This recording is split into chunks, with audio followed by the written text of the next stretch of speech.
ಏನು ಪರಿಸರವಾದಿ ಸಾಲುಮರದ ತಿಮ್ಮಕ್ಕನವರು ಒಬ್ಬ ಪ್ರಸಿದ್ಧ ಪರಿಸರದ ವಾದಿ, ವೃಕ್ಷ ಮಾತೆ ಅಂತ ಅವರನ್ನ ಪ್ರಶಸ್ತಿ ಕೊಟ್ಟಿದ್ದಾರೆ.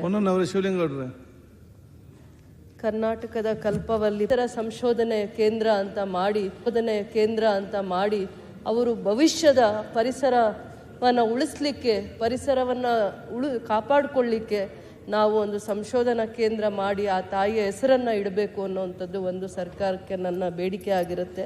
ಅದಾದಮೇಲೆ ಆ ತಾಯಿಯ ಒಂದು ಸಾಧನೆಯನ್ನು ಶಾಲಾ ಮಕ್ಕಳ ಪಠ್ಯಪುಸ್ತಕಗಳಲ್ಲಿ ಪರಿಸರದ ಬಗ್ಗೆ ತಿಳುವಳಿಕೆ, ಜ್ಞಾನವನ್ನು ಮೂಡಿಸುವಂಥ ಕೆಲಸವನ್ನು ನಾವು ಮಾಡಬೇಕಾಗತ್ತೆ. ಅದಕ್ಕೆ ಪುಸ್ತಕಗಳಲ್ಲೂ ಕೂಡ ಆ ತಾಯಿಯ ವಿಚಾರದ ಬಗ್ಗೆ ಹೆಚ್ಚಿನ ಮಾಹಿತಿಯನ್ನು ಕೊಡಬೇಕು. ಯಾಕಂದರೆ ಇವತ್ತು ಭಾಳ ವಿದ್ಯಾವಂತರಾಗ್ತಾ ಇದ್ದೀವಿ, ತಿಳುವಳಿಕೆ ಕೂಡ ಇದೆ, ಜ್ಞಾನ ಇದೆ, ದುಡ್ಡು ಇದೆ, ಆದರೆ ಏನನ್ನು ನಾವು ಕಾಪಾಡ್ಕೋಬೇಕು ಅನ್ನೋದನ್ನು ಮರಿತಾ ಇದ್ದೀವಿ. ಅದರ ಬಗ್ಗೆ ಹೆಚ್ಚಿನ ಸಂಸ್ಕಾರವನ್ನು ಕೊಟ್ಟಿರುವಂಥ ತಾಯಿಗೆ ಒಂದು ನಾವು ಪರಿಸರ ಸಂಶೋಧನಾ ಕೇಂದ್ರವನ್ನು ಮಾಡಬೇಕು, ಆ ತಾಯಿಯ ಹೆಸರಲ್ಲೇ ಮಾಡಬೇಕು ಅನ್ನೋವಂಥ ಒಂದು ಬೇಡಿಕೆ, ಮನವಿ. ಮತ್ತು ಎಲ್ಲ ಮಹನೀಯರನ್ನು ಕಳ್ಕೊಂಡಿದ್ದೀವಿ. ಸಂತಾಪ ಸೂಚನೆಗೆ ನನ್ನ ಗೌರವವನ್ನು ತೋರಿಸ್ತಾ ಅವಕಾಶಕ್ಕಾಗಿ ಧನ್ಯವಾದಗಳು. ಈಗ ಬಹಳಷ್ಟು ಹಿರಿಯರು ನಮಗೆ ಕೊಡ್ಕೊಟ್ಟಂದು ತುಂಬ ಜನ ಇದ್ರು, ಅವರೆಲ್ಲ ಬಗ್ಗೆ ಮಾತಾಡಿದ್ರಿ. ಸಾಲುಮರದ ತಿಮ್ಮಕ್ಕ ಬಗ್ಗೆ ಆಯಿತು.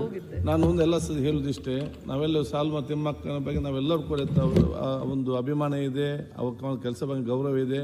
ನಾವೆಲ್ಲರಿಗೂ ಅದೇ ರೀತಿ ಮಾಡಬೇಕು ಆಶೆ ಕೂಡ ಇರ್ತಿದೆ.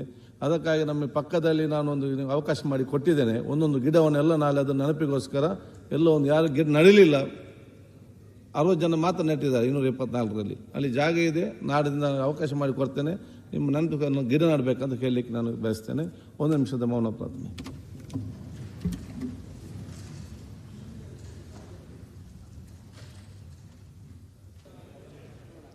ವಿಧಾನಸಭೆಯ ಹಾಲಿ ಸದಸ್ಯರು ಮತ್ತು ಮಾಜಿ ಸಚಿವರಾದ